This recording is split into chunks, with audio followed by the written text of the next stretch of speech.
നമസ്കാരം. Topic wise current അഫേഴ്സിൽ Padmaprabha പുരസ്കാരത്തെക്കുറിച്ചാണ് ഈ ഒരു ക്ലാസ് നമ്മൾ ഡിസ്കസ് ചെയ്യുന്നത്.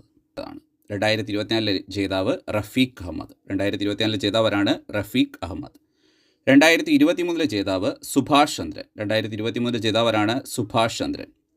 2020 ജേതാവ് ശ്രീകുമാരൻ തമ്പി. 2020 ജേതാവരാണ് ശ്രീകുമാരൻ തമ്പി. ഇപ്പോൾ 24 റഫീഖ് അഹമ്മദ്, 23 സുഭാഷ് ചന്ദ്രൻ, 20 ശ്രീകുമാരൻ തമ്പി. കോവിഡ് വന്നുകൊണ്ടാണ് ഇടയ്ക്ക് ഇങ്ങനെ ഒരു ബ്രേക്ക് വന്നത്.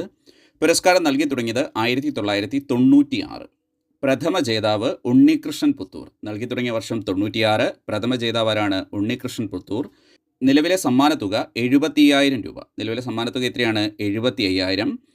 MK പത്മപ്രഭ ഗൗഡരുടെ പേരിൽ നൽകുന്ന പുരസ്കാരമാണ്. MP വീരേന്ദ്രകുമാർ തൻ്റെ അച്ഛനായ ആധുനിക വയനാടിൻ്റെ ശില്പി എന്നറിയപ്പെടുന്ന MK പത്മപ്രഭ ഗൗഡരുടെ പേരിൽ നൽകുന്ന പുരസ്കാരമാണ്.